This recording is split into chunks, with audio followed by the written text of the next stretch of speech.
am the reason my own mother is rotting in a federal prison cell right now. All because I refused to pick up my stepfather's children from school one rainy afternoon. My name is Faith, and at 19 years old, I am the sole survivor of my own family's destruction. I thought I was simply setting a boundary against Brenda, my narcissist mother, and Gary, my greedy stepfather, to protect the trust fund my father left me. I never imagined they would retaliate by staging a crime scene in my own kitchen to have me legally declared insane just to seize control of my assets. I sit here in my empty apartment, trembling as I read the court documents, and the guilt is physically painful. I won the war. I exposed their twisted lies with hidden camera footage and saved my inheritance, but the cost was catastrophic.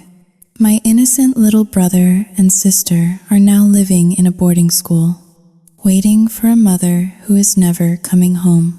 My parents are behind bars, and I am completely alone. Is it really self-defense if you have to incinerate your entire family tree to survive? Does protecting your future justify leaving 2 children parentless?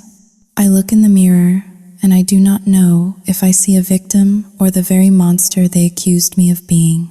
I am drowning in this silence. Please tell me, did I do the right thing? Or have I become exactly like them? My name is Faith Carter. I am 19 years old, though if you looked at me sitting at the mahogany conference table in downtown Seattle, you would likely guess I was 25. I have cultivated this image with the precision of a surgeon, the tailored navy blazer, the sharp bob cut that requires bi-weekly maintenance, the way I hold my silence until my words can draw blood. It is all a costume. I am a marketing coordinator on the verge of becoming the youngest senior manager in the history of Sterling and Finch. But my real job, the full-time occupation that consumes my soul, is protecting myself from the people who share my DNA.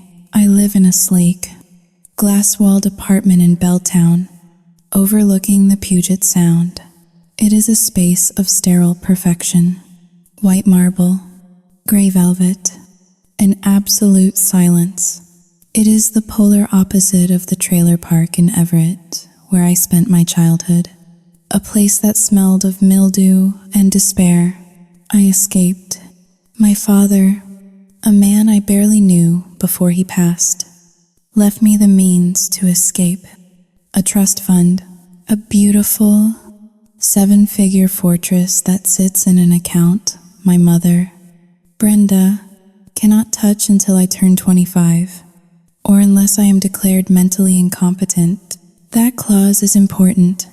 I never thought it would be, but life has a way of turning fine print into a noose. The rain was lashing against the floor-to-ceiling windows of the conference room, blurring the city lights into streaks of gray and gold.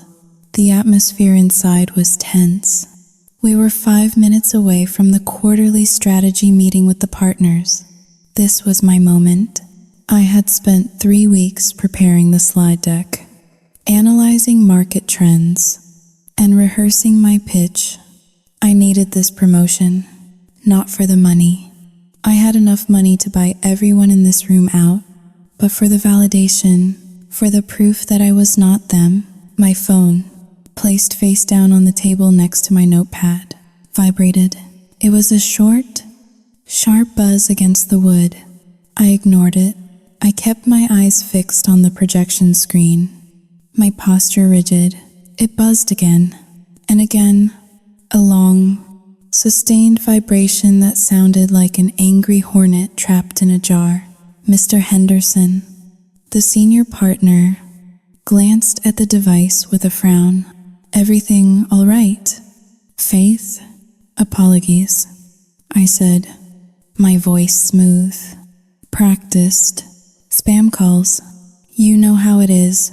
I slid the phone into my lap under the table to silence it. I glanced at the screen. The name flashing across the display was not Mom. It was simply Brenda.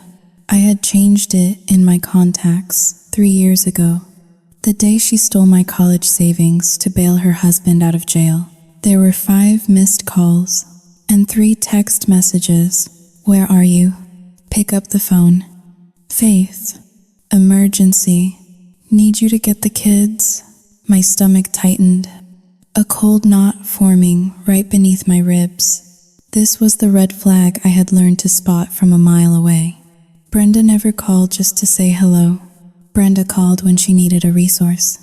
And to her, I was not a daughter. I was a resource. A walking, automatic teller machine with a driver's license. I unlocked the phone and typed a quick reply under the table, keeping my face neutral. I am at work, in a meeting, cannot talk. The response came 3 seconds later. Gary and I have a situation. We are out of town. You need to get the twins from school. They are waiting. I stared at the words. The twins? My half-siblings, Leo and Mia. They were 8 years old. Innocent, sweet, and unfortunately, the primary leverage Brenda used to pry open my life. I cannot.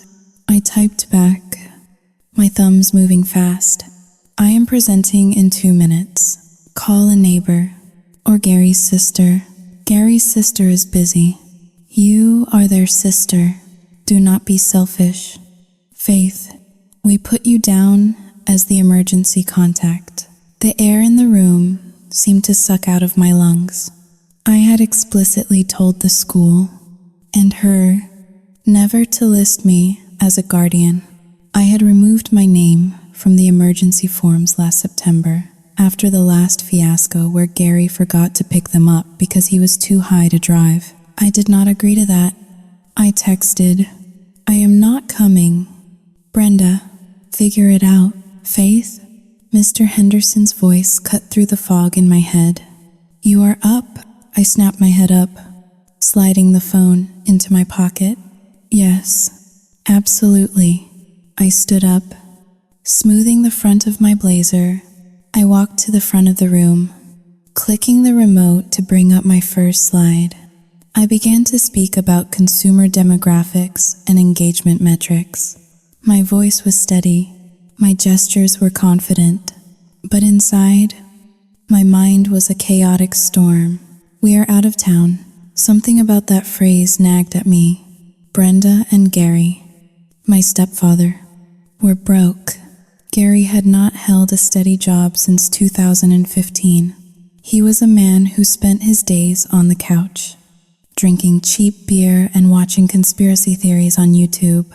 Brenda worked part-time as a receptionist at a dental clinic, barely making enough to cover the rent on their dilapidated duplex. How could they afford to go out of town? And why suddenly today? On a Tuesday, I remembered the last time I saw Gary. It was 2 months ago. At Thanksgiving, I had made the mistake of stopping by to drop off gifts for the twins. Gary had cornered me in the kitchen, his breath smelling of stale tobacco and peppermint schnapps. He had looked at me with those watery, shifting eyes that lingered a little too long on my chest, a little too long on the expensive handbag I was carrying. Must be nice, he had sneered, leaning too close, living the high life while your mother slaves away. You owe her, you know, that money your daddy left. Sao Yu Ting Hao Ling. Tuhash is greater than that, is family money. I had left 10 minutes later, is shaking. Back in the conference room, I was wrapping up my presentation.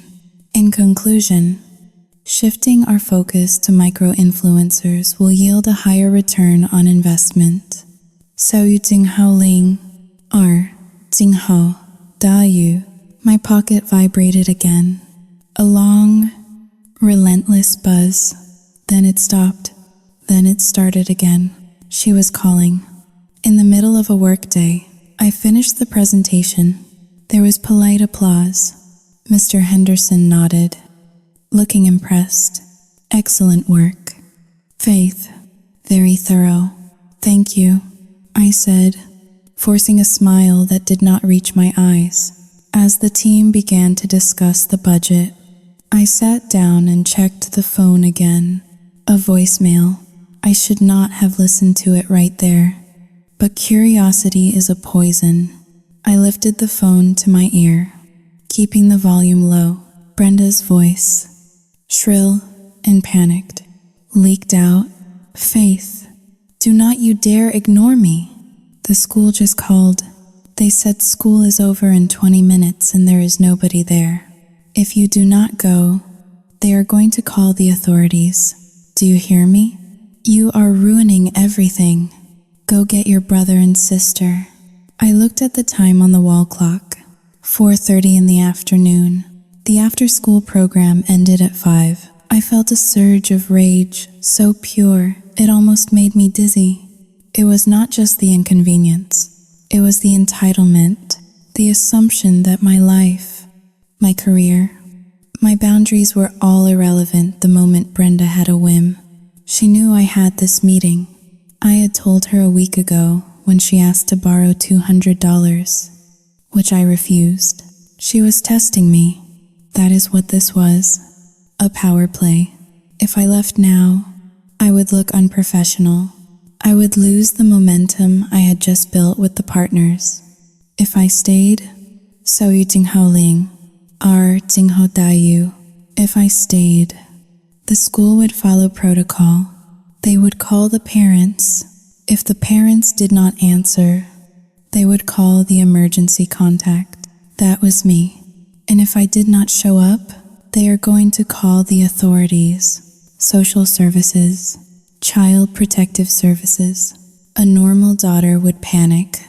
A normal daughter would apologize to her boss, grab her keys, and rush to save her siblings. I looked around the table at the serious faces of the partners. I looked at the rain hammering against the glass, washing the city clean. I thought about the twins, Leu and Mia, sitting on the curb with their backpacks, cold and hungry. I felt a twinge of pity, sharp and stinging. But then I thought of Brenda. I thought of Gary, likely sitting in a motel room or a casino, laughing about how they had forced my hand again, how they had pulled the puppet strings. My hand stopped trembling. A cold calm settled over me, like a layer of ice forming over a lake. I opened my messaging app. I typed one final message to Brenda. I am not a parent. You are. If you abandon your children, you deal with the consequences. I turned my phone completely off. I placed it face down on the table. Faith, we have a question about the Q3 projections. Mr. Henderson asked. Of course, I said, looking him dead in the eye, my voice steady and clear. Let us go over the numbers. I chose myself. I chose the silence of my career over the noise of my family. At that moment, I felt strong. I felt justified. I did not know yet that by turning off that phone, I had not just ignored a ride request. I had just declared war. And Brenda was not the kind of woman who fought with soldiers. She fought with scorched earth. The seeds of deception had been planted years ago. But tonight, in the rain-soaked darkness of Seattle, they were about to bloom into something monstrous. The meeting ended with a round of firm handshakes and the kind of hollow, corporate pleasantries that usually made my skin crawl. Today, however, I clung to them. I needed the structure. Mr. Henderson told me I had a bright future ahead of me, and for a fleeting second, I allowed myself to believe that my life could be just this. Spreadsheets, quarterly goals, and the sterile safety of a high-rise office. But as soon as the heavy oak doors clicked shut behind the partners, the silence in the room became deafening. The illusion of safety evaporated. I was alone again. I reached for my phone. It felt heavy in my hand, like a grenade with the pin pulled. I held the power button. The screen flared to life, and the notifications cascaded down like a waterfall of digital panic. 14 missed calls, 22 text messages, and one voicemail from a number I did not save but recognized immediately. Cedar Grove Elementary. My finger hovered over the screen. My heart hammered against my ribs, a frantic rhythm that betrayed the icy composure on my face. This was it, the moment of impact. I dialed the number back. It rang once, twice, and then a breathless voice answered. It was Mrs. Gable, the school administrator. I could hear the background noise of a cleaning crew buffing the floors. The sound of an empty school. "Miss Carter?" Mrs. Gable asked, her voice tight with suppressed agitation. "Thank goodness. We have been trying to reach you or your mother for 2 hours. The after-school program ended at 5 o'clock. It is now 6:30. The janitor is waiting to lock up." I walked over to the window, looking down at the traffic crawling along 4th Avenue. The rain had turned the streetlights into blurry streaks of red and white. "Where is my mother?" I asked, my voice flat. Mrs. Gable sighed, a sound of profound frustration. "We do not know." Her phone goes straight to voicemail. The father, Mr. Gary, is not answering either. "Miss Carter." Leo and Mia are sitting in the front office. They are hungry, and Mia has been crying. "You need to come and get them right now." I closed my eyes. I could see them. I could see Mia's knobby knees and Leo's too big backpack. I felt a sharp, twisting pain in my chest. It was the instinct to protect, the biological imperative drilled into me since I was 10 years old and Brenda first put a baby in my arms so she could go smoke a cigarette. But then I remembered the text. "We are out of town." They were not dead. They were not in the hospital. They were out of town. They had planned this. They had looked at the calendar, seen that I was working, and decided that my time, my career, and my autonomy were less important than whatever grift they were pulling. They were banking on my guilt. They were betting everything on the fact that faith always fixes it. Faith always shows up. If I went now, I would validate their bet. I would prove that their negligence carried no penalty because I would always be the safety net. And as long as I was the safety net, they would never stop falling. "Miss Carter?" Mrs. Gable pressed. "How far away are you?" I took a deep breath. The air in the conference room smelled of stale coffee and dry erase markers. "I am not coming," I said. There was a pause on the other end, so profound I thought the line had gone dead. "Excuse me?" Mrs. Gable said, her voice rising an octave. "I am not coming," I repeated, enunciating every syllable. "I am at work. I am not their parent. Brenda Carter is their mother. Gary is their father. They are the ones responsible for picking up their children. But they are not answering." Mrs. Gable sounded frantic now. "We cannot just leave 2 8-year-olds on the curb." "Miss Carter, you are the emergency contact, then follow protocol," I said. The words tasted like ash in my mouth. "Sayuting Haoling. Dos. Protocol? Yes. If a parent abandons a child and cannot be reached, you are legally mandated to contact the authorities. Call the police. Call Child Protective Services." Silence again, heavier this time. "Shocked, Miss Carter. Surely you do not mean that. We would have to file a report. This would go on your mother's record. The police would take the children to a station until a social worker arrives. It is traumatizing for them. I know." I whispered to the glass window.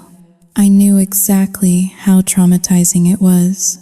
I remembered the flashing lights from when I was 7. The time Brenda left me in a car for 4 hours to go to a bar. the terror, but I also knew that Brenda feared nothing except the loss of her reputation and her freedom. She did not fear hurting me. She did not fear inconveniencing the school, but she feared the police. She feared the system. Do it, I said, my voice hardening into something jagged and cruel. Call the police. Report Brenda for child abandonment. Maybe that will teach her to answer her phone. Saoitzing Haoling. 2. I hung up. I stared at the black screen of my phone. My hand was shaking violently. Not a subtle tremor, but a violent spasm that traveled all the way up to my shoulder. I felt like I was going to vomit. I felt like a monster. I am a monster. I thought, who does that? Who leaves their little brother and sister waiting for the police? But beneath the nausea, beneath the guilt that felt like a physical weight crushing my lungs, there was something else. A tiny, dark flicker of satisfaction. It was the thrill of the severed tie. For 19 years, I had been the parent. Tonight, I resigned. I grabbed my purse and walked out of the conference room. I kept my head high as I passed the cubicles of the junior analysts. I nodded at the security guard in the lobby. I walked out into the cold, wet Seattle night and let the rain hit my face. It felt like a baptism, or perhaps a drowning. The drive home was a blur. I navigated the slick streets on autopilot, my mind replaying the conversation with Mrs. Gable over and over. Every time I replayed it, I sounded colder, more heartless. When I arrived at my apartment building, I did not go straight up. I sat in my car in the parking garage for 10 minutes, just breathing. The concrete walls of the garage felt like a bunker. I needed to fortify myself. I took the elevator up to the 22nd floor. My apartment was dark when I entered. I did not turn on the main lights. I dropped my keys on the console table and went straight to the kitchen island where my laptop sat. I woke the computer and pulled up the security feed. 3 months ago, I had hired a private contractor to install hidden cameras in my own living room and hallway. Not because I was afraid of burglars, but because I was afraid of my family. I knew Gary had a key. Brenda had stolen my spare set once and made a copy before I could change the locks. I had changed them again, but the paranoia never left. The screen showed my living room in high-definition grayscale night vision. Empty, quiet. I went to the wine fridge and pulled out a bottle of Sauvignon Blanc. I did not bother with a glass. I unscrewed the cap and took a long, burning swallow straight from the bottle. The alcohol hit my empty stomach with a comforting sting. I paced the living room, the bottle dangling from my fingers. She is going to come for me. I told myself, when she finds out what I did, when she has to go pick them up from a police station, she is going to lose her mind. I checked the time, 7:15 in the evening. By now, the police would have arrived at the school.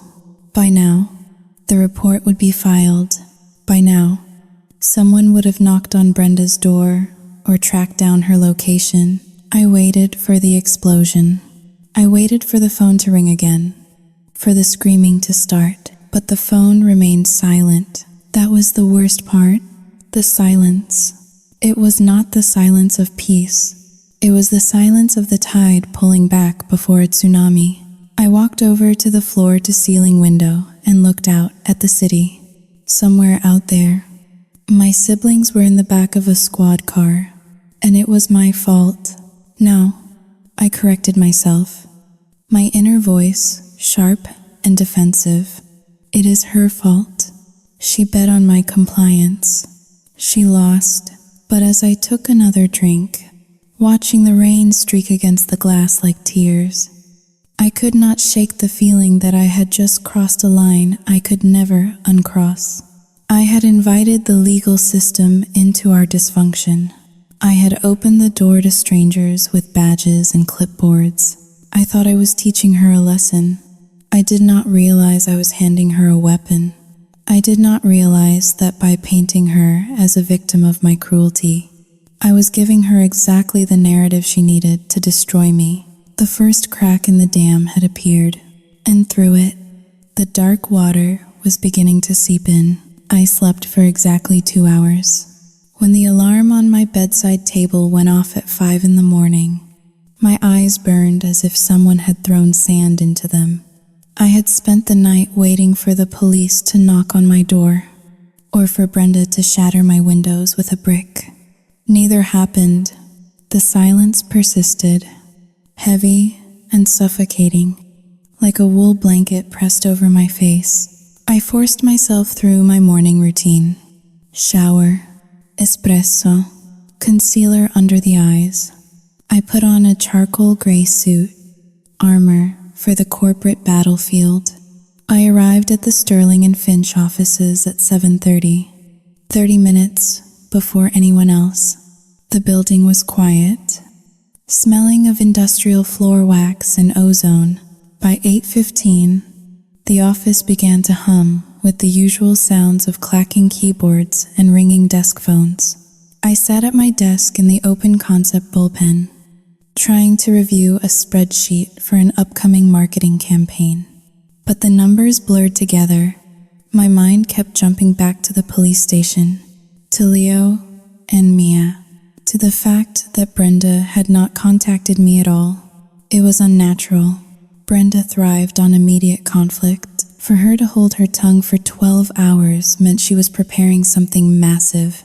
I found out exactly what it was at 9 in the morning. It started with a disruption near the glass elevator bay. It was a sharp, piercing sound. A voice I had known since before I could walk. A voice that had the power to make my stomach drop into my shoes. "You let me go. I am her mother." I froze. The spreadsheet on my monitor seemed to mock me. I stood up slowly, peering over the top of my cubicle divider. Conversations around the room died instantly. Heads popped up like prairie dogs. Striding through the double glass doors of the marketing department was Brenda. She looked calculatedly disheveled. Her blonde hair, usually meticulously highlighted, was pulled back into a messy bun with loose strands framing her face. She wore an oversized beige cardigan that looked damp from the rain, and no makeup, except for the dark smudges under her eyes that made her look exhausted and weeping. In her right hand, held high like a torch, was her smartphone. The screen faced me, the red record button glowing ominously. "Where is she?" Brenda screamed, her voice echoing off the high ceilings. "Where is the monster who left her own flesh and blood with the police?" She was live streaming. My heart slammed against my ribcage like a trapped bird. The humiliation washed over me, a physical wave of heat that started in my neck and burned all the way to my ears. My colleagues, people I had spent months trying to impress, people who thought of me as the brilliant, composed junior manager, were staring in open-mouthed shock. Brenda's eyes scanned the room, wild and predatory, until they locked onto mine. A flash of triumph crossed her face before it melted back into a mask of pure agony.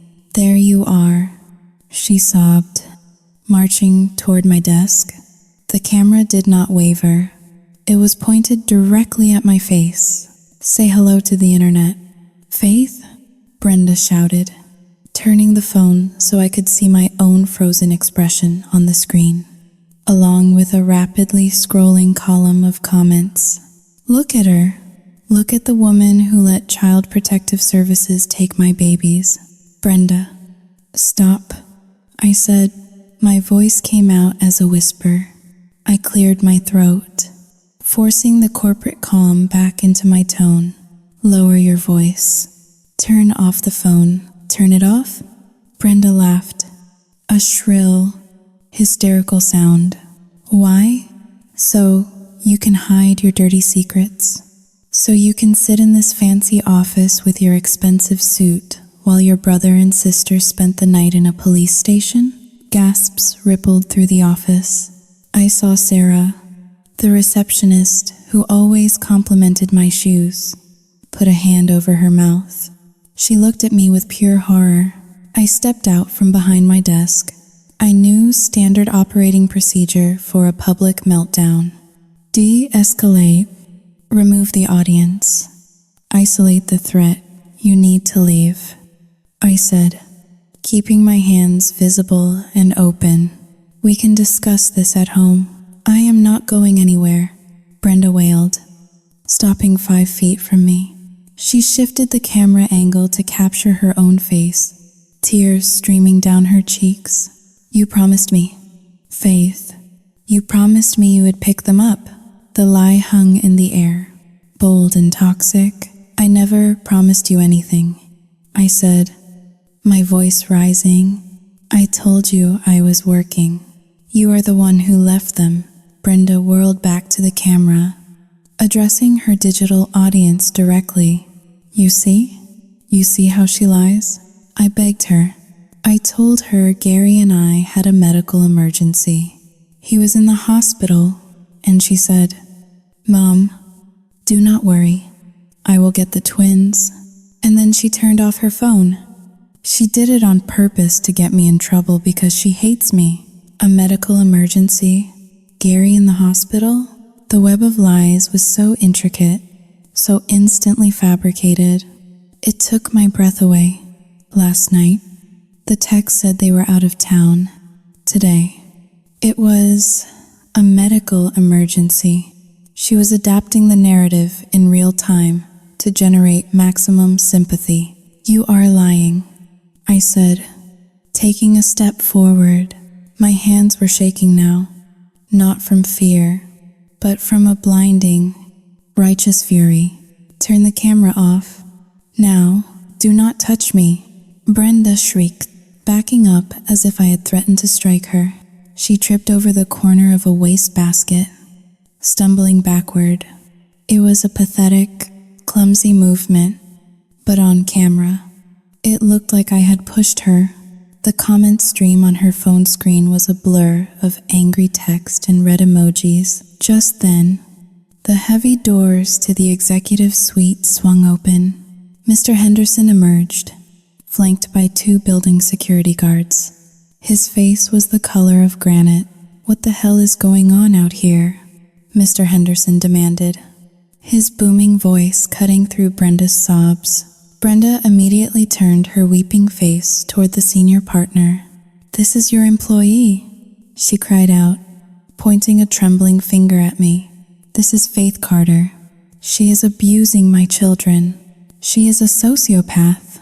Ma'am, you are trespassing, the larger security guard said, stepping between Brenda and me. You need to turn off the recording device and vacate the premises immediately. Brenda knew when her stage time was up. She allowed the guards to gently herd her toward the elevators, but she kept the camera rolling the entire time, sobbing loudly. Share this video, she screamed to the camera. Share this so everyone knows what kind of monster works here. Help me get my babies back. The elevator doors slid shut, cutting off her voice. The silence that followed was absolute. It was the kind of silence that happens at a car crash, right before the screaming starts. I stood in the middle of the floor, completely exposed. 60 pairs of eyes were fixed on me. There was no pity in them. There was only judgment. In their minds, I was already convicted. I was the rich, cold-hearted corporate shark who let little children sit in a jail cell. Faith, Mr. Henderson said. His voice was no longer warm. It was devoid of any mentorship or pride. In my office, now, I followed him into his office. The door clicked shut. The sound was like a gavel striking a block. Mr. Henderson walked behind his massive oak desk but did not sit down. He leaned over it, staring at me Sterling and Finch has a very strict policy regarding personal conduct that impacts the firm's public image. He said, his words precise and clipped, "I do not care about your family drama, Faith. I care about the fact that there is currently a video of my top junior manager being accused of child abuse streaming to thousands of people. It is a lie," I said, my voice barely audible. My throat felt like it was lined with glass. She abandoned them. I called the school's bluff to make her take responsibility. I did not know she would twist it like this. Perception is reality in this business. Mr. Henderson interrupted, holding up a hand. "You are compromised. The partners cannot have someone representing this firm who is at the center of a viral public scandal." I felt the floor drop out from under me. "Are you firing me?" I asked. "Suspended," he corrected, though the difference felt semantic. "Pending a full review. Pack up your personal items. Hand your security badge to Human Resources on the way out. You will be escorted to your vehicle. 10 minutes. That was all it took. 3 years of 80-hour work weeks. Of sacrificing my social life. Of building an unassailable reputation. Brenda had burned it to the ground in 10 minutes with a smartphone and a few crocodile tears. The walk of shame out of the building was excruciating. The security guard walked 3 paces behind me. I did not look at my coworkers as I packed my purse, but I could feel their eyes burning into the back of my neck. When I reached my car in the parking garage, I collapsed into the driver's seat. The cold leather did nothing to soothe the burning in my chest. I locked the doors and finally let the composure break. I hit the steering wheel with the heel of my hand, hard. Pain shot up my wrist, sharp and grounding. I pulled out my phone and opened the social media app Brenda used. It was not hard to find. The video was already trending in local Seattle community groups. Mother begs for help after cruel daughter abandons siblings. The view count was climbing by the thousands every minute. I clicked on the video. I had to see it. I had to see what the world was seeing. As the video played, I watched Brenda's performance. It was a masterclass in manipulation. But something caught my eye near the end of the clip. Just before the security guards grabbed her, Brenda had turned the camera toward herself. Her eyes were red, her face twisted in sorrow, but for a fraction of a second, her gaze dropped from the camera lens down to the screen. She was checking the view count, and in that fraction of a second, the sorrow vanished. Her eyes went cold, calculating, and victorious. Then, the mask of the grieving mother snapped right back into place. A chill ran down my spine, freezing the tears before they could even form. She did not care about the kids being at the police station. She did not even care about embarrassing me. She was monetizing it. I scrolled down to the caption of the video.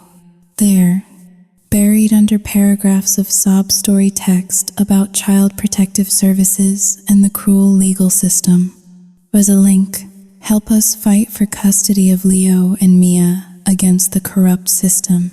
Click here to donate to our legal defense fund. I stared at the link. The amount raised was already at $4,000. The realization hit me with the force of a freight train. This was not a punishment for my disobedience. This was a heist. Brenda and Gary needed money. Desperately, Gary owed people who did not send polite collection letters. They had used my siblings as bait. And when I refused to bite, they pivoted. They turned my refusal into a product.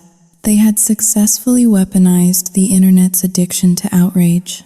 I sat in the dark garage, the blue light of the phone illuminating my face. The terrified girl inside me, the one who just wanted her mother to love her, finally died in her place. Something much colder and much more dangerous was born. Brenda thought I was a monster? Fine. She was about to learn how a real monster fought back. I sat in my car, parked along Alaskan Way, staring out at the gray, churning water of Elliott Bay.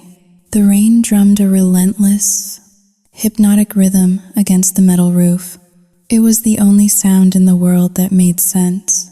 Inside the leather-clad interior of my Audi, the silence was deafening. I had been suspended for 2 hours. My badge was in a plastic bin at the security desk. My career, the one thing I had built brick by bloody brick to separate myself from the trailer park, was dangling by a thread. I checked my phone. The battery was dying, drained by the incessant flood of notifications. My inbox was full of venom. Strangers who had seen Brenda's video were finding my personal Instagram, my LinkedIn, my email. They called me heartless. They called me a narcissist. They hoped I would rot in hell. The court of public opinion had convened, deliberated, and sentenced me to death within the span of a lunch break. But amidst the noise of the internet mob, 3 text messages from a familiar number cut through like a knife. Sao Yu Ting Hao Ling. 2 hash is greater than Gary. You think you are smart. Faith, you think you can humiliate your mother and walk away. We are talking to a lawyer. Child neglect, emotional distress. You better have a good attorney, or you can fix this. You know how? I read the messages twice. The threat of a lawsuit was laughable. I knew the law. I had no custodial duty to my siblings. No judge in the state of Washington would entertain a case against a sister for refusing a ride request. It was a bluff, a clumsy, heavy-handed bluff, but it was the tone that made my skin crawl. It was that familiar, oily mixture of aggression and entitlement that I had not felt since I was 16 years old. Suddenly, the smell of the wet Seattle asphalt vanished, replaced by the phantom stench of stale tobacco and peppermint schnapps. Sao Yu Ting Hao Ling. 2 hash is greater than flashback. I was 16. It was a Tuesday, much like this one, but hot and humid inside the cramped duplex we rented in Everett. I was in my bedroom, trying to study for the scholastic assessment tests. My door was closed. It was the only boundary I had. The door handle turned. It did not rattle. It turned slowly, deliberately. Gary stood in the doorway. He was wearing a stained undershirt, his stomach pressing against the fabric. He did not knock. He never knocked. Studying hard. "Princess?" he asked, leaning against the doorframe. I did not look up from my textbook. "I have a test tomorrow." "Gary." He walked into the room. The air shifted. The space felt smaller, suffocating. He stopped right behind my chair. I could feel his body heat radiating against my back. I could hear the wet sound of his breathing. "Your mom is at work," he said, his voice low. "And I have a problem. Faith. A little financial hiccup. That has nothing to do with me," I said, my grip tightening on my pen until my knuckles turned white. "Does not it?" He reached over my shoulder. His thick, calloused fingers brushed against my neck, making me flinch violently. He picked up the small velvet box on my desk. It contained the only thing my father had left me besides the trust fund, a vintage Patek Philippe watch. It was gold, with a cracked leather strap. It was worth perhaps $5,000. But to me, it was priceless. It was the physical proof that I came from someone else. "Someone better. Put that down," I said, my voice trembling. Gary opened the box. He looked at the gold with hungry, desperate eyes. "We need rent money. Faith, the landlord is threatening to kick us out." You do not want little Leo and Mia sleeping on the street, do you? You do not want to be the reason your family is homeless. That is not my watch to sell. I whispered, "It is my dad's." Gary laughed. It was a dry, scratching sound. Your dad is dead. Faith, he does not need time anymore. We do.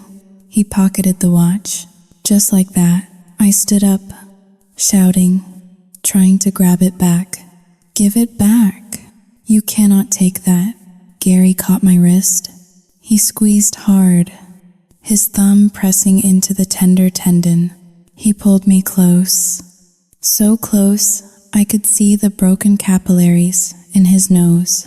His eyes dropped to my chest, then back to my face. The look was not paternal. It was predatory. It was a look that said he owned the watch. And if he wanted to, he could own me too.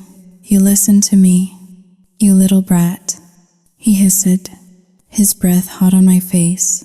Everything in this house belongs to the family. You eat my food?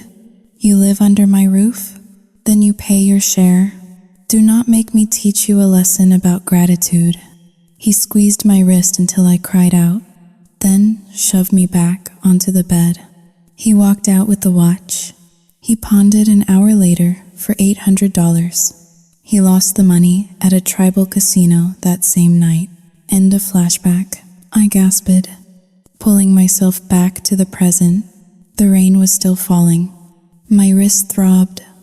A ghost pain from 3 years ago. I looked at Gary's texts again. You can fix this. You know how he did not want an apology. He did not want custody of the kids. He did not want justice. He wanted money. I closed my eyes and let my brain work. I pushed aside the trauma and engaged the analytical part of my mind, the part that made me a rising star at Sterling and Finch. Why now? Why the elaborate out-of-town lie? Why the fake medical emergency? Why the GoFundMe campaign launched within minutes of the live stream? Why the aggressive legal threats that had no basis in reality? People like Gary and Brenda were lazy. They preferred the path of least resistance. Grifting me for a few $100s here and there was their standard operating mode. But this was high effort. This was high risk.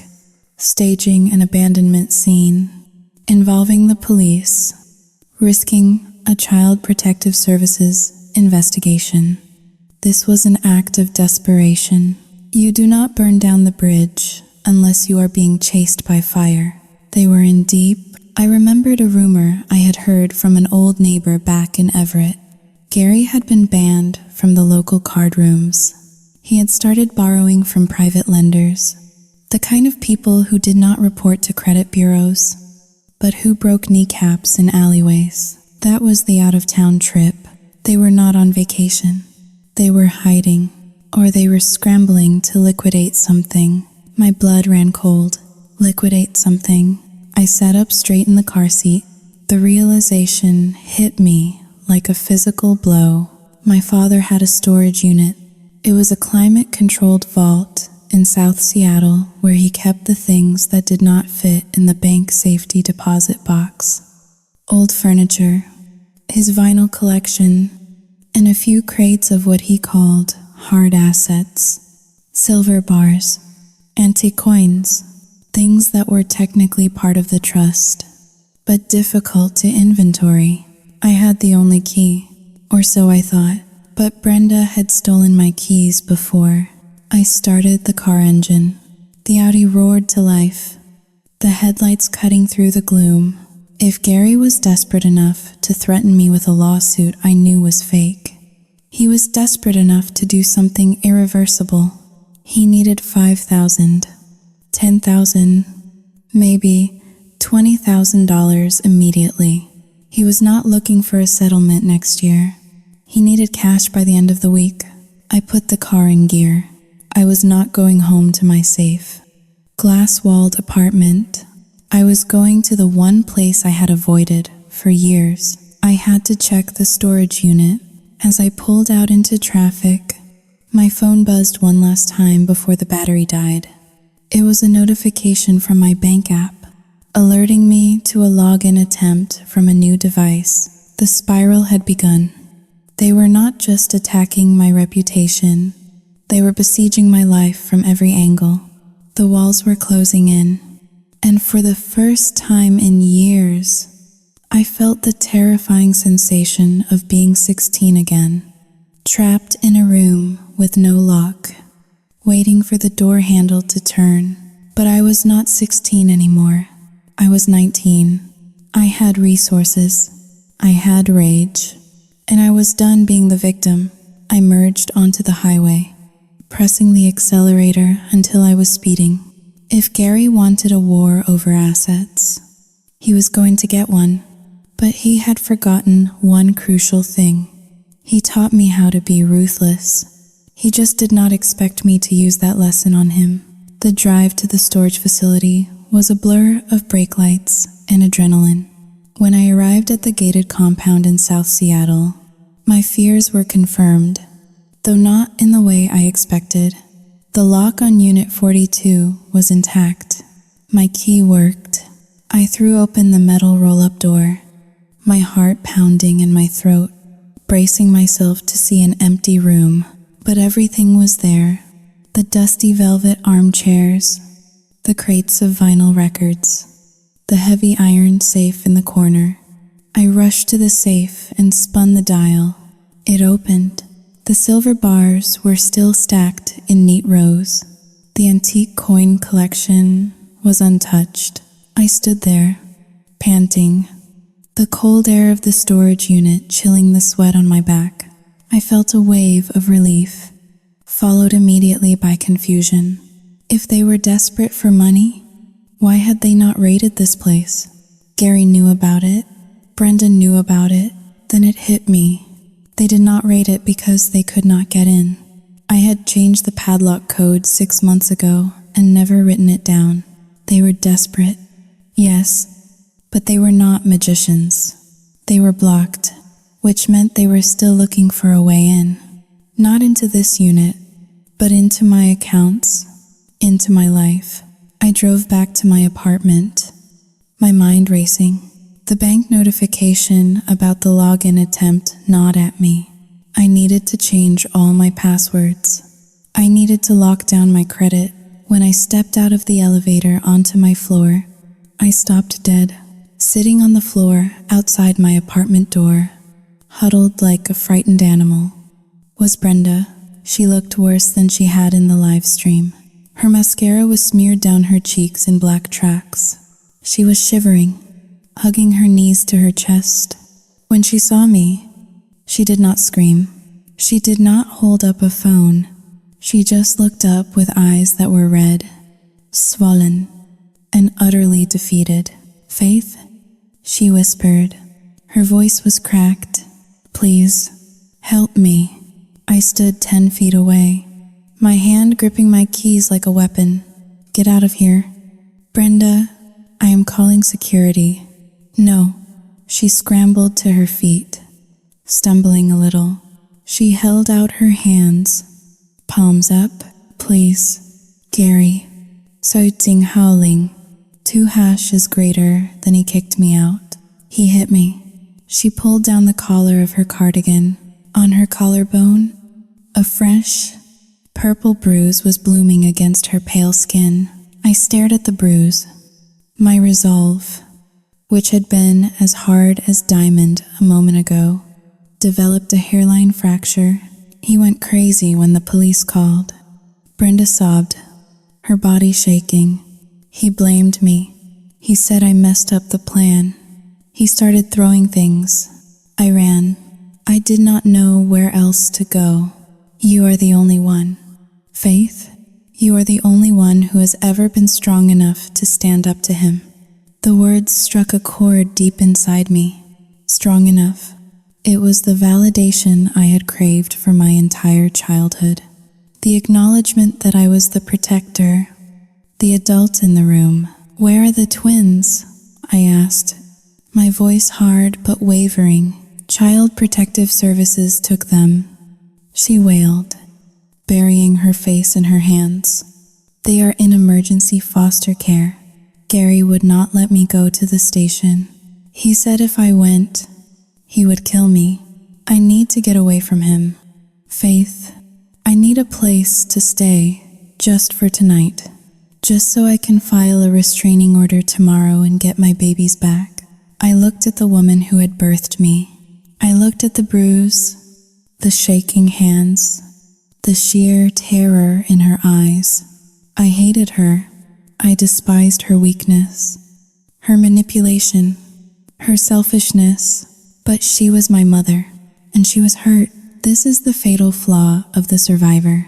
We always think we can save the people who hurt us, because we remember the brief moments when they did not. One night, I said, the words felt like a stone dropping in my stomach. You sleep on the couch. You do not touch anything.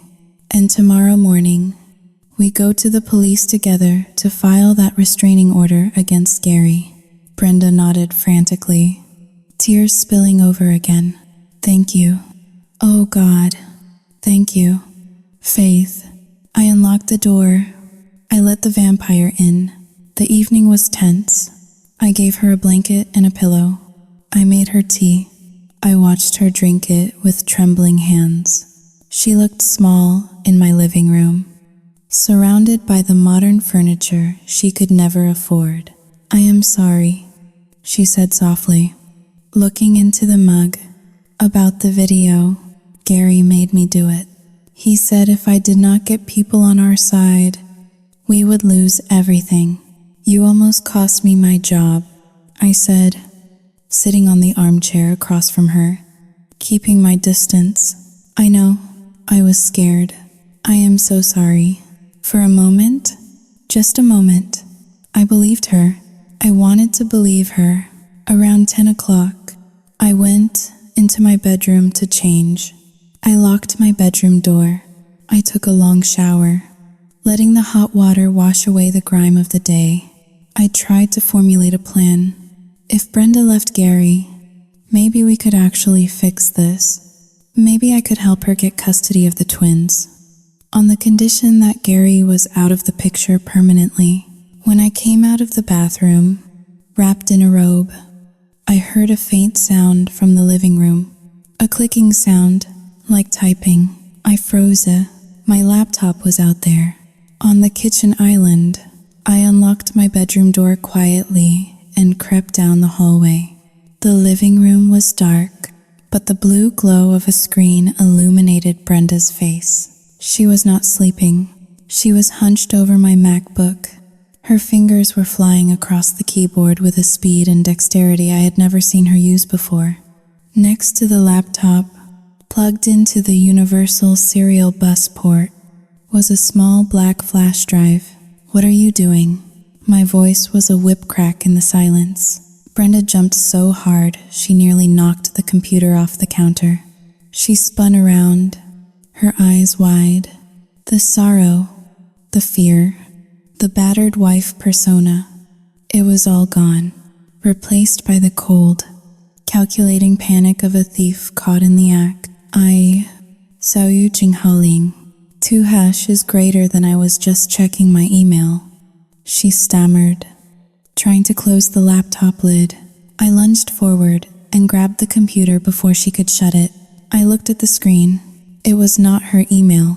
It was my bank portal, and running in a small window in the corner was a program I did not recognize. A keylogger, a piece of software designed to record every keystroke, every password, every login. I looked at the flash drive. Where did you get that? I demanded, grabbing her wrist. Gary gave that to you, did not he? Brenda tried to pull away. Faith, stop. You have so much money. You have hundreds of thousands sitting there doing nothing. We just need a loan. Gary owes bad people. Faith, they are going to kill him. So you lied. I hissed. The betrayal was so sharp it felt like a physical stab wound. The bruise, the tears, It was all a performance to get into my house, to get access to my Wi-Fi, to my IP address. It is family money, Brenda screamed, dropping the act entirely, her face twisted into a snarl. Your father made that money while he was married to me? It should be mine. I am the one who raised you. I am the one who suffered. You owe me. I owe you nothing, I shouted back. I shoved her away from the counter. I pulled the flash drive out of the computer and threw it across the room. Get out, I said. Get out before I call the police and have you arrested for attempted grand larceny. Brenda stood there, panting. She looked at the door, then back at me. A strange, eerie calm settled over her face. She smiled. It was a terrifying, broken smile. You really should not have done that. Faith, she said softly. Get out.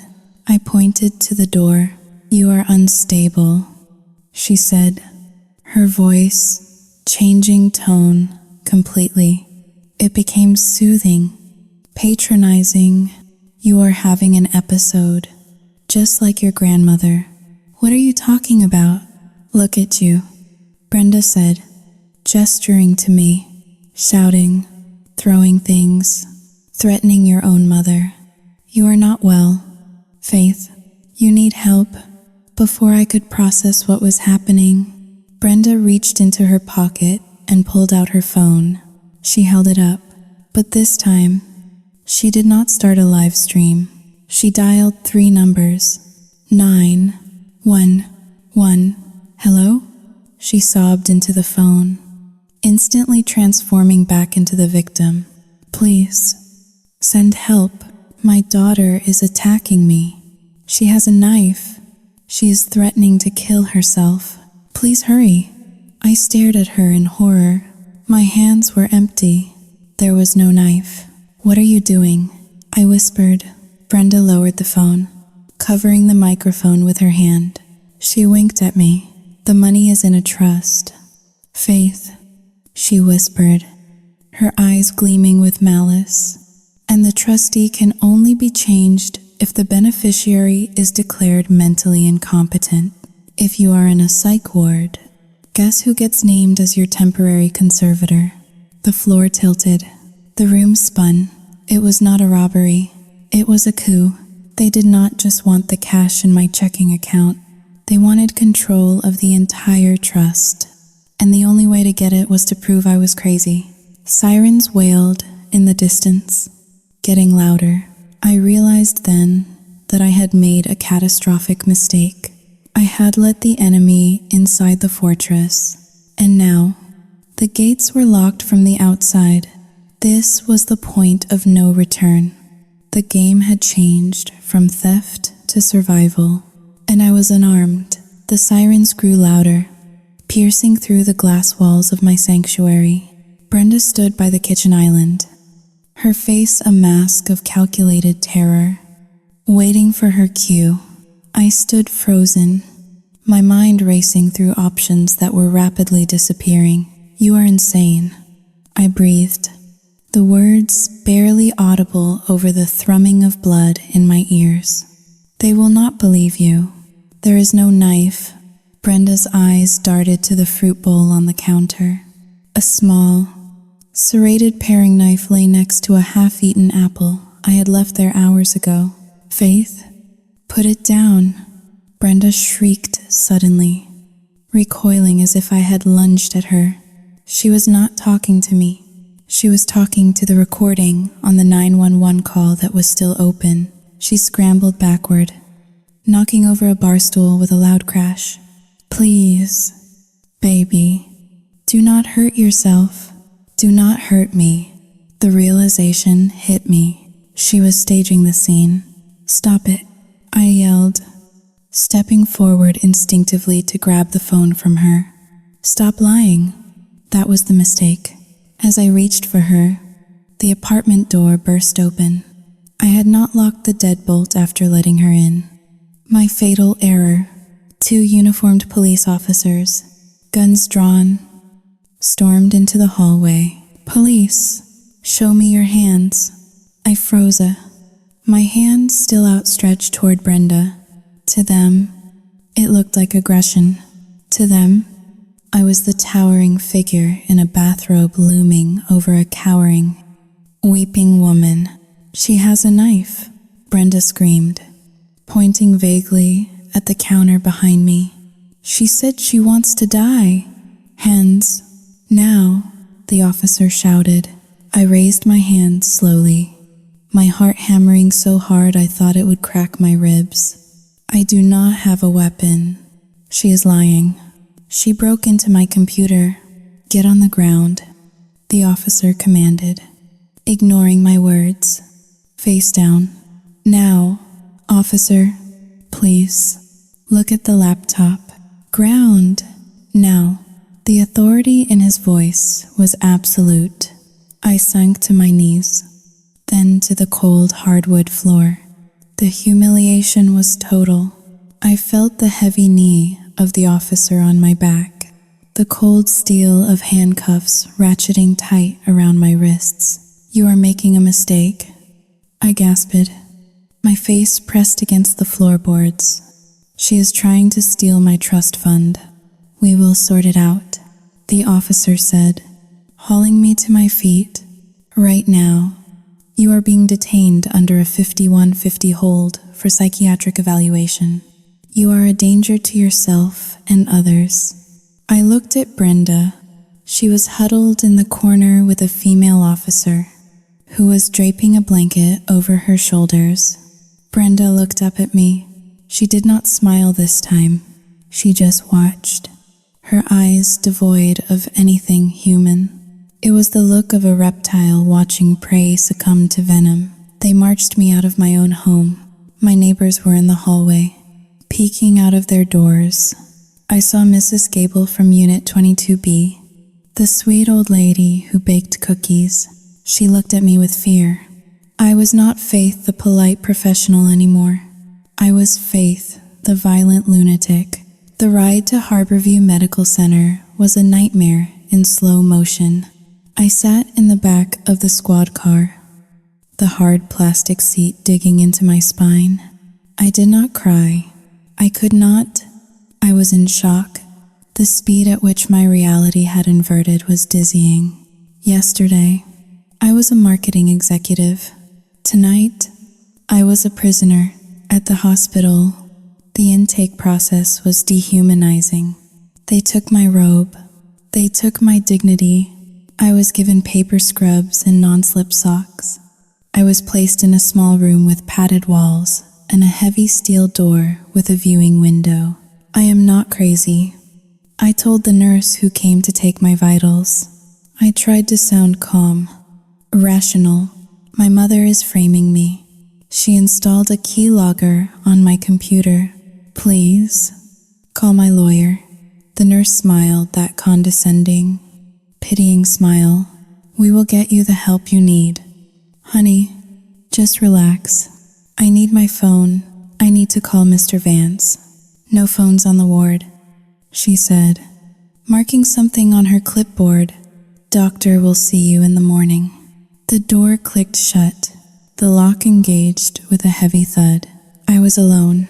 The room was white, blindingly white. There was a cot bolted to the floor and a stainless steel toilet in the corner. No privacy, no control. I paced the small room. 4 steps. Turn. 4 steps. Turn. My mind began to spiral. A 5150 hold lasted 72 hours. 72 hours where Brenda and Gary were free. 72 hours where they could spin the narrative. If they filed for an emergency conservatorship tomorrow morning, citing this hospitalization as proof of my incapacity, a judge might grant it. Temporary conservatorship meant control over my finances. It meant access to the trust. They could drain it, or worse, they could use the funds to pay off Gary's debts and keep me locked up here indefinitely to prevent me from fighting back. It was the Britney Spears playbook. executed with terrifying precision. I sank onto the thin mattress, pulling my knees to my chest. I thought about the twins. They were in foster care because of me. Because I tried to teach Brenda a lesson. I thought about my job. Suspended, likely fired after this. I thought about my father. He had left me the money to be free. And now, that very money was the reason I was in a cage. Sometime around 3 a.m, the door opened. A doctor walked in, followed by a large, orderly Faith, the doctor said. He looked tired. I am Dr. Aris. I have reviewed the police report. Your mother says you have been displaying erratic behavior for months. Paranoia. Aggression. Is that true? No, I said, sitting up. My mother is a narcissist and a thief. She staged a scene to get me committed so she can access my trust fund. Check my apartment. There are cameras, hidden cameras. I stopped. The hidden cameras. I had installed them. The footage, it was on the cloud. I have proof. I said, my voice gaining strength. I have security footage of the entire evening. It will show I never touched a knife. It will show her installing the spyware. Dr. Aris looked skeptical. Your mother mentioned you might say that. She said you suffer from delusions of being watched. It is not a delusion if the cameras are real, I snapped. Let me access my cloud account. Let me show you. Faith, shouting is not helping your case. Dr. Aris said gently. We need to stabilize your mood. He nodded to the orderly. The large man stepped forward, holding a small paper cup. I am not taking that, I said, backing into the corner. It is just a mild sedative. The doctor said, to help you sleep. So you Tsinghaoling, due canceletto e maggiore di no. The orderly moved fast. He grabbed my arms. I struggled, kicking out. Let me go. I am sane. Check the cameras. But my resistance only confirmed their diagnosis. To them, I was hysterical. I was fighting treatment. The pill was forced. I swallowed it, choking back tears of rage. As the drug began to pull me under, a terrifying thought occurred to me. Brenda knew about the cameras, or she suspected them. She had been in the apartment for hours before I got home. What if she found the router? What if she deleted the footage? What if she had erased the only thing that could save me? The room began to spin. The white walls dissolved into gray fog.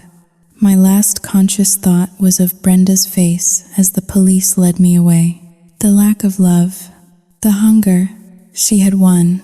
She had taken my life, my freedom, and my truth.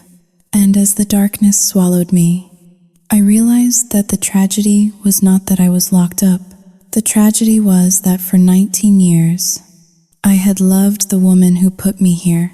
The sedative left a metallic taste in my mouth, like I had been chewing on aluminum foil. I woke up to the harsh, fluorescent lights of the ward buzzing overhead. Time was fluid here. There were no clocks, only the rhythmic passing of meal trays and shift changes. I estimated I had been in for 20 hours. Visitor for you, Faith. A nurse called out from the doorway. She sounded cheerful, oblivious to the fact that I was a prisoner of war. I sat up, my head pounding. Is it my lawyer? It is your father, she said. My blood turned to ice. My father was dead, which meant she was talking about Gary. I do not want to see him, I said. He is your next of kin, listed on your intake forms, the nurse said, unlocking the door. He has brought you some clothes. Be nice, honey. He is very worried about you. Gary walked in. He looked cleaner than usual. He wore a collared shirt that was too tight around the neck and held a plastic bag. The nurse left the door ajar, but stepped away to give us privacy. Gary sat on the edge of the cot. He did not look at me at first. He looked around the room, taking in the padded walls, the heavy door. He smiled. It was a small, tight smile of satisfaction. "Nice place," he said.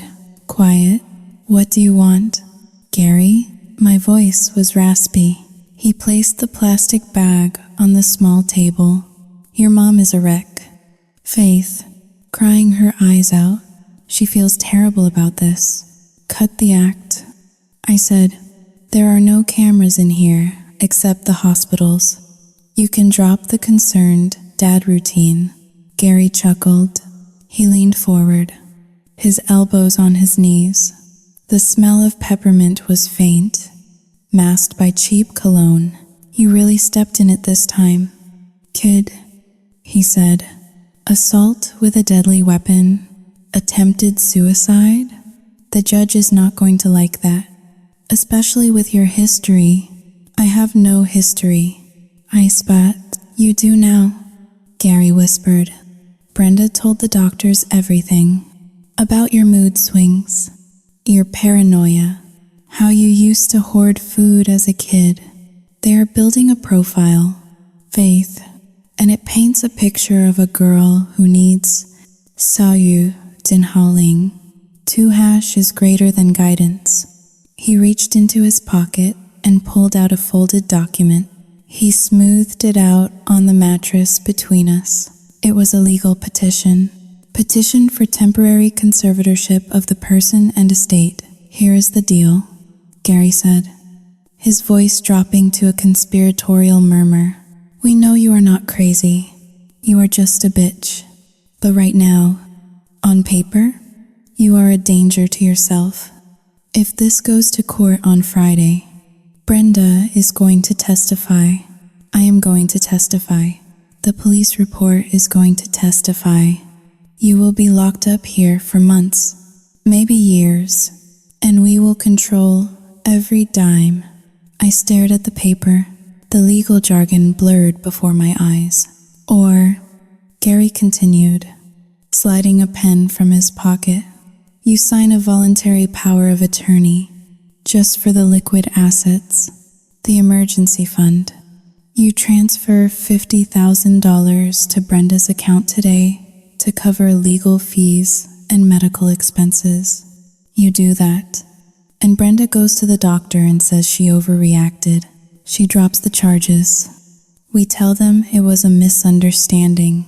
You walk out of here tonight. It was extortion, pure and simple, $50,000. I repeated, "That is what my freedom costs?" "Inflation," Gary shrugged. "And I have debts to pay. People are getting impatient. Faith, if I do not pay them by Monday, they are going to break my legs. And if my legs are broken, I cannot help Brenda take care of you. See how that works?" I looked at his face. The desperation was there, lurking behind the arrogance. He was terrified. The bravado was a shell. "You are disgusting," I said. "I am a survivor," he countered. "Sign the paper. Faith, do not be a martyr. You have plenty more where that came from." I looked at the pen. It would be so easy. Sign, pay, leave, go back to my glass apartment and pretend this never happened. But then I thought about the twins. I thought about Leo and Mia in a foster home somewhere, confused and scared. If I paid Gary, I was funding the very cycle that put them there. I would be an accomplice. I looked Gary in the eye. "Sao ting ho, Ling. Due cancelletto e maggiore di no." Gary's smile vanished. "What?" "No," I said louder. "I am not signing anything. Get out." Gary stood up. His face darkened. He loomed over me, the threat of violence radiating off him like heat. "You stupid little girl. You think you can win this? You are in a psych ward. Nobody believes you." "I believe me," I said, "and my lawyer will believe me. Your lawyer? Gary laughed harshly. Mr. Vance? Yeah. Brenda called his office this morning, told him you had a breakdown. He is not coming. Faith, nobody is coming. He snatched the paper off the bed. Enjoy the food. I hear the jello is great. He walked out. I sat there, shaking. He was right about one thing. I was isolated. If Vance thought I was having a breakdown, he might wait to intervene. I needed to reach him. I needed to circumvent the blockade. I looked at the plastic bag Gary had left. Clothes, sweatpants, a t-shirt. I dumped the bag out. Underneath the clothes, something clattered to the floor. It was a smartwatch, an old one of mine from high school that Brenda must have grabbed from my junk drawer when she was packing a bag for me. Not realizing what it was, my heart stopped. I grabbed the watch. The screen was cracked, but it had power. It was not connected to a phone, but if it could connect to the hospital Wi-Fi. Saoyu Jinghaoling, or Jinghaodayu. I hid under the blanket. My fingers trembled as I navigated the tiny screen, searching for networks. Saoyu Jinghaoling, or Jinghaodayu. Harborview, guest. Saoyu Jinghaoling, 2 hash is greater than connect.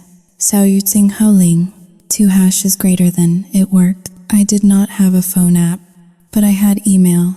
I typed a message to Mr. Vance. My fingers were clumsy on the tiny keyboard. Subject: emergency, not insane, being framed. Mr. Vance. This is Faith. I am at Harborview. Brenda and Gary framed me.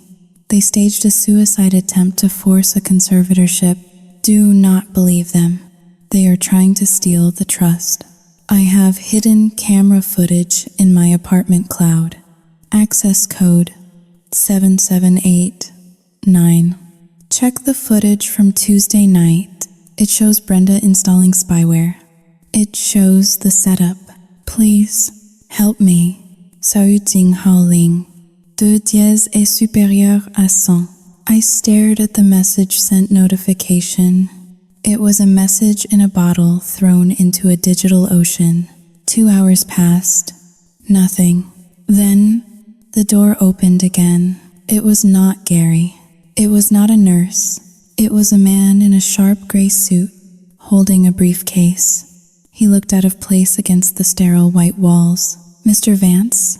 I exhaled, the relief making my knees weak. He did not smile.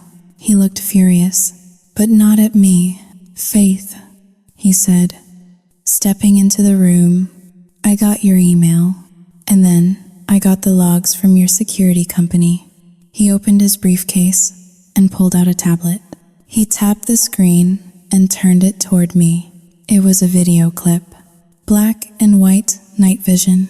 It showed Brenda sitting at my kitchen island. It showed her typing. Then, it showed her pulling the phone out of her pocket, dialing, and winking at me before screaming into the receiver. We have it, Vance said, his voice grim. We have everything, and we also found something else. Saoyu Jinghaoling. 2 hash is greater than what? The GPS data from your father's car, which Gary has been driving. Vance said, on the night you abandoned the twins, the car was not out of town. It was parked at your father's storage unit for 3 hours. They broke in? I asked. No, Vance said. They did not break in. They met someone there. A fence. We have footage from the facility's exterior camera showing Gary handing over a bag to a known receiver of stolen goods. We do not know what was in the bag yet, but given the timing, Saoyu Jinghaoling, or Jinghaodayu, he stole something from the house. I realized, before they came to the storage unit, he must have taken something from the old collection in the attic. We will find out, Vance said. But right now, this video is your get out of jail free card. I have already shown this to the attending physician. Dr. Aris is signing your discharge papers as we speak. The police are on their way to pick up Brenda and Gary. I felt the tears finally come, not tears of sadness, but tears of pure, unadulterated release. They are going to jail?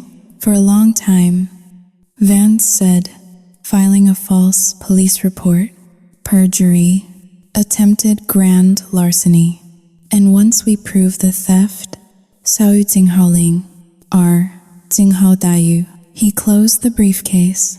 Get dressed. Faith, we have a court hearing to attend, not for your conservatorship, but for theirs. I stood up. I took off the hospital scrubs. I put on the clothes Gary had brought me, the clothes he thought I would wear while rotting in this cell. I looked in the mirror.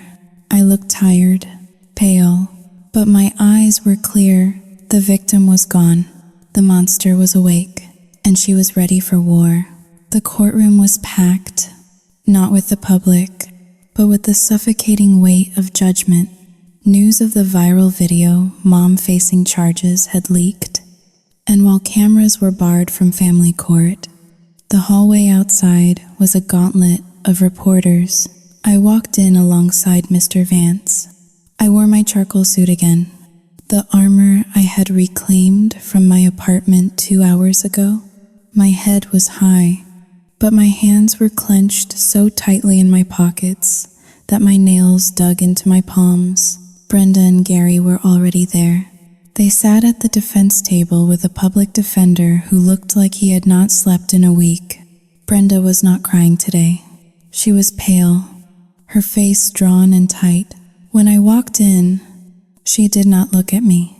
She stared at the table, her hands trembling slightly. Gary, on the other hand, glared. His eyes were hate-filled slits, burning with the rage of a man who knows the trap has snapped shut on his own leg. All rise, the bailiff intoned. Judge Keller took the bench. She was a stern woman with glasses perched on the end of her nose. She looked over the files in front of her with a frown that deepened by the second. We are here regarding the emergency motion filed by Miss Carter, the judge said, looking at Vance, and the cross petitions regarding the custody of Leo and Mia Carter. Yes, Your Honor, Vance said, standing up. We are moving to dismiss the petition for conservatorship against my client based on irrefutable evidence of fraud and malicious prosecution. And we are submitting evidence regarding the criminal conduct of Mr. Gary Wilson and Mistress Brenda Carter. Fraud? The public defender shot up.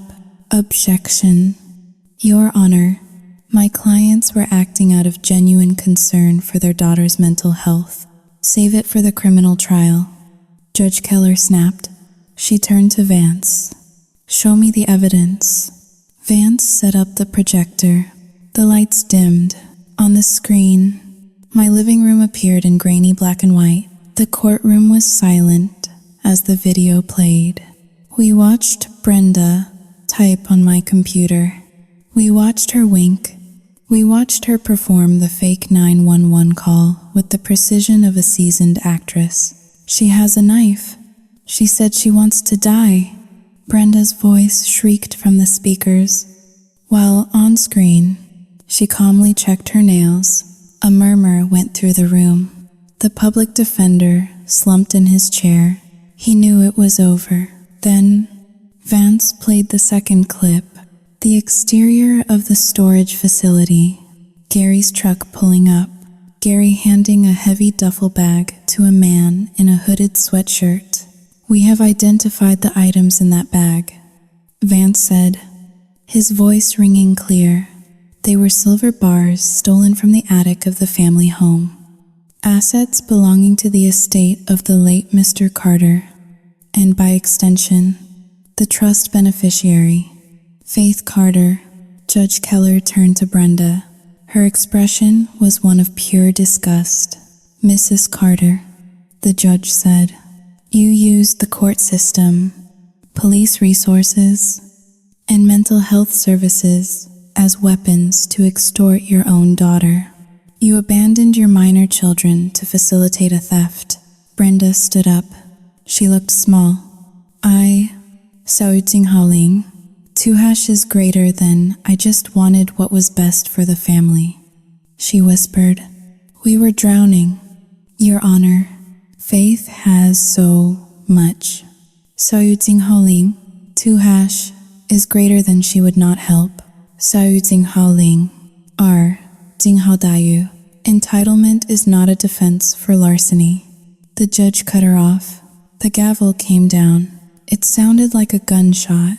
The petition for conservatorship is dismissed with prejudice. I am issuing an immediate order of protection for Faith Carter against both defendants. Regarding the minor children, Haoling. Dayu. The room held its breath. Brenda Carter and Gary Wilson are hereby stripped of custodial rights pending the outcome of their criminal trial. Leo and Mia Carter will remain in the care of the state. I felt a pang of sorrow. The state, foster care, unless the judge looked at me. A suitable kinship placement can be found. All eyes turned to me. I stood there. I was 19. I had a career to rebuild. I had trauma to process. I was not a mother, but I remembered the cold night I spent in the psych ward. I remembered the terror of being powerless. I cannot take them, I said, my voice steady but quiet. I am 19. I work 60 hours a week. I cannot give them the home they need. A gasp from the gallery. However, I continued, looking at Vance. I will fund their placement. I will pay for private boarding school. I will pay for therapy. I will ensure they never go hungry or cold again. But I cannot be their mother. It was a cold decision, a rational decision, and it was the hardest thing I had ever said. Brenda let out a wail. You are abandoning them, just like you abandoned me. Remove the defendants, the judge ordered. Bailiffs moved in. Gary lunged, not at me, but at the table, sweeping papers onto the floor in a final, impotent tantrum. He was tackled and handcuffed. Brenda was led away weeping, still playing the victim to an audience of none. As I walked out of the courthouse, the press was waiting. Flashbulbs popped.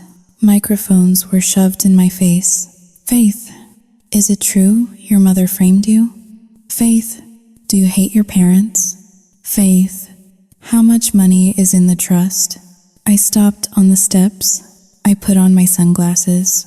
My mother is not a victim. I said to the sea of cameras, she is a lesson, and I have learned it. I pushed through the crowd to my car. The fallout was immediate. The internet, fickle beast that it is, turned on a dime. The video of Brenda's arrest went viral. The comments that had called for my death now called me a girl boss and a survivor. Sterling and Finch called. Mr. Henderson left a voicemail apologizing, offering my job back with a raise. He called it a misunderstanding. I deleted the voicemail. I did not want their apology. I did not want their validation. I drove to the foster agency where Leo and Mia were being held. I met with the social worker. I signed the checks for the boarding school, a prestigious academy in Vermont, far away from Seattle, far away from the trailer parks and the memories. I sat in the visitation room with them for an hour. They looked tired, confused. Is Mom coming back? Leo asked, clutching a toy truck. No, I said gently. Mom is going away for a while. To get help, are you going to take us? Mia asked. No. I said, I am sending you somewhere safe, somewhere better.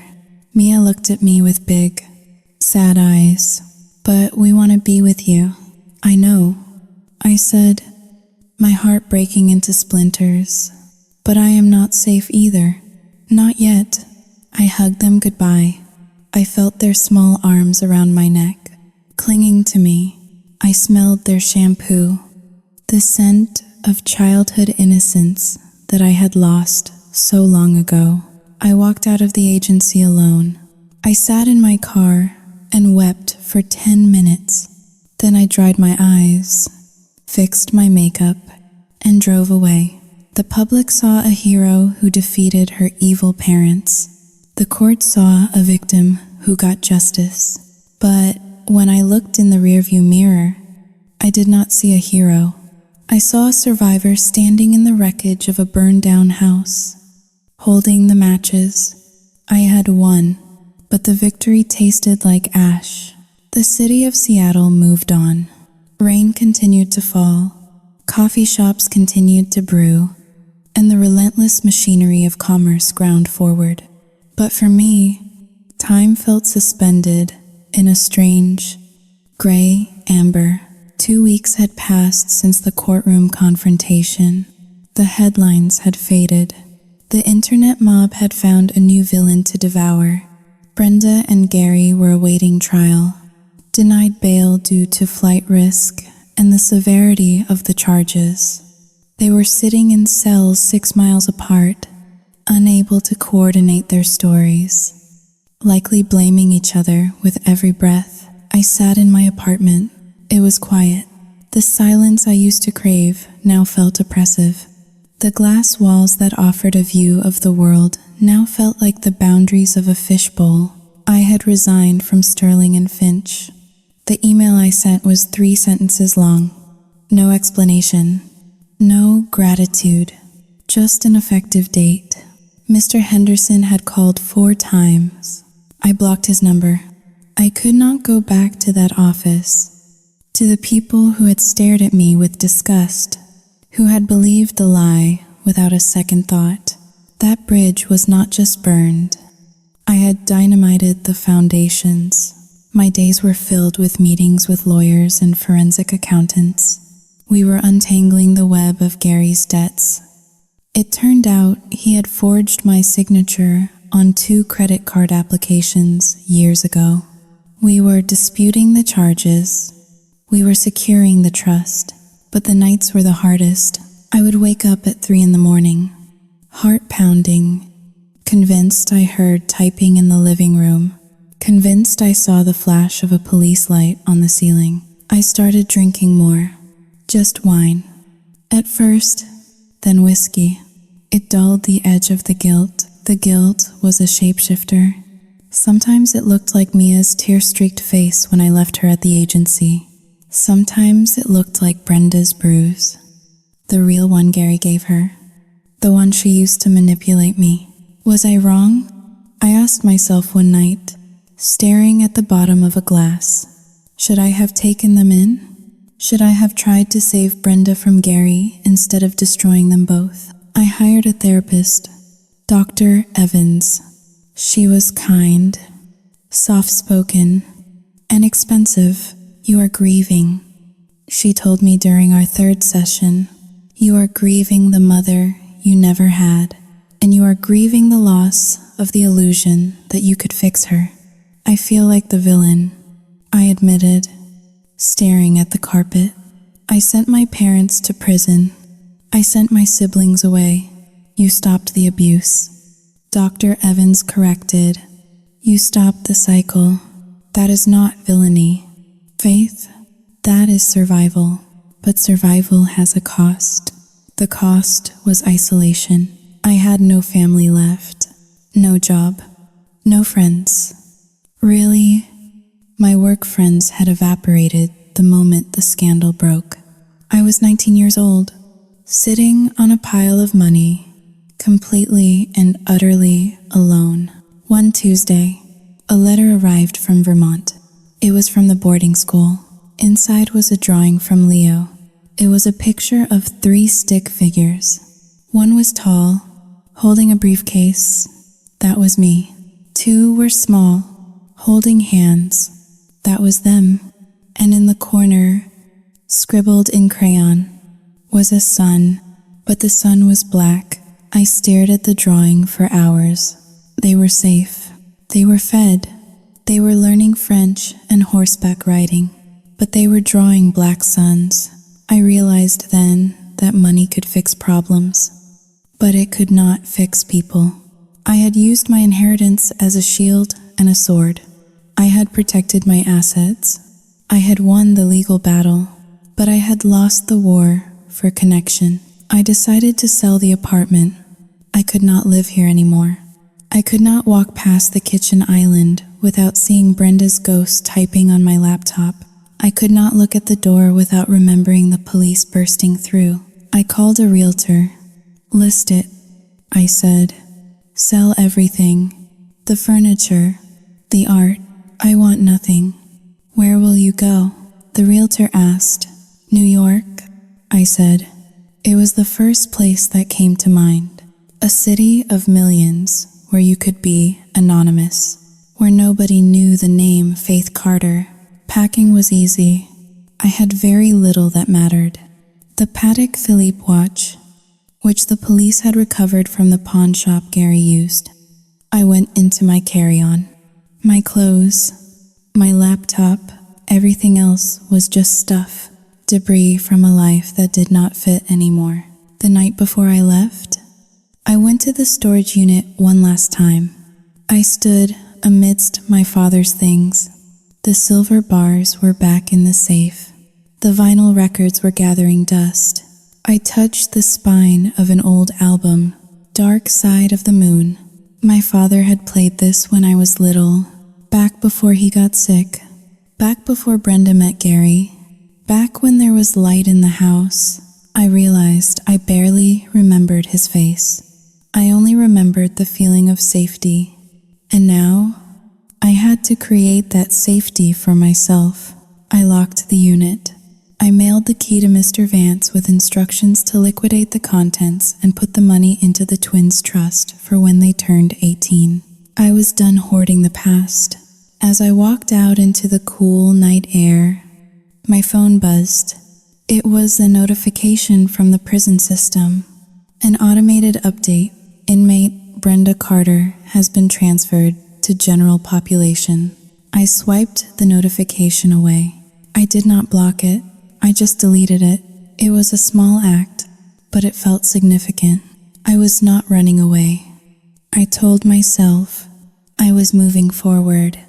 But as I looked at the Seattle skyline one last time, the Space Needle glowing against the dark clouds, I knew the truth. I was running. I was running from the girl who had waited by the window for a mother who never came home. I was running from the monster I had become to defeat her. And I was running toward a future that was blank, cold, and terrifyingly empty. The storm was over, but the wreckage stretched out as far as the eye could see. New York City was loud. It was a cacophony of sirens, shouting voices, and the endless rumble of subway trains beneath the pavement. It was exactly what I needed. The noise drowned out the quiet in my head. I bought a loft in Tribeca. It was an old industrial space with exposed brick and iron beams. Nothing like the sterile glass box in Seattle. I filled it with plants, monstera, fiddle leaf figs, cascading pothos, living things that needed care but did not ask for money. I did not get a job. I did not need one. Instead, I started writing. I wrote under a pseudonym. I wrote about toxic families, about the legal system, about the specific hollow ache of being a parentified child. The essays were raw and angry. They went viral. People connected with the rage. They called me brave. I did not feel brave. I felt like a person learning to walk on a broken leg. 6 months after I moved, I received a letter from Mr. Vance. It was the final update on the criminal trial. Gary had taken a plea deal, 5 years for grand larceny and fraud. He would be eligible for parole in 3. Brenda had refused a plea. She went to trial. She took the stand and wept, telling the jury she was a victim of a cruel, wealthy daughter and an abusive husband. The jury deliberated for 4 hours. Guilty on all counts. She was sentenced to 3 years. I put the letter down on my kitchen table. I expected to feel triumph. I expected to feel a surge of vindication. See, I was right. The world sees you now, but I felt nothing. Just a dull, thumping emptiness. Justice, it turned out, was not a feeling. It was just a bureaucratic conclusion. It did not give me my childhood back. It did not erase the memory of her face when the police took her away. That afternoon, I went to a coffee shop on the corner. I ordered a black coffee and sat by the window. A woman walked in with 2 young children, a boy and a girl, about the same age as Leo and Mia. The boy was crying over a dropped cookie. The mother did not yell. She did not ignore him.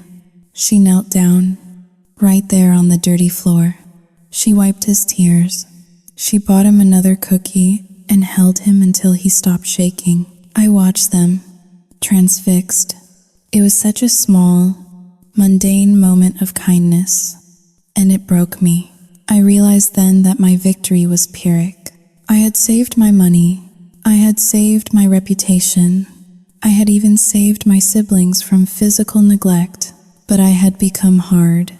I had become a person who calculated the return on investment of relationships. I had become someone who saw vulnerability as a trap and love as a leverage point. Brenda had lost her freedom, but she had left her mark. She had shaped me in her image. Just the negative exposure of it. She was fire. I was ice, but we both burned everyone who got too close. I pulled out my phone. I navigated to the contact list. Leo and Mia, boarding school. I had not called them in 3 months. I told myself it was to let them settle in, to let them detach from the drama. But really, it was because I was afraid. I was afraid they would look at me and see her. I pressed the call button. It rang 3 times. Hello? A small voice answered. Mia. Hi. Mia. I said. My voice shook. It is Faith. 小静好令 2 dièse est supérieur à silence. Faith, she whispered. Are you coming to get us? No, I said. And the word did not taste like ash this time. It tasted like truth. I am not coming to get you. But 小静好令 2 hash is greater than I am coming to visit. Next weekend. Would that be okay? You are? Her voice pitched up. Really? Really? I said. And I was thinking, 小静好令 2 hash is greater than maybe we could go get ice cream. And you can show me your drawings. Okay, she shouted away from the phone. Leo, Faith is coming. I closed my eyes. A single tear rolled down my cheek. It was not a happy ending. My mother was in prison. My stepfather was a criminal. My siblings were growing up in an institution, no matter how expensive it was. And I was alone in a city of strangers, trying to figure out who I was without a war to fight. But I had made a phone call. I had opened a door I had slammed shut. I hung up the phone and looked out at the busy street. The sun was setting, casting long shadows across the cobblestones. I was not a monster. I was not a victim. I was just Faith. And for the first time in 19 years, that was going to have to be enough.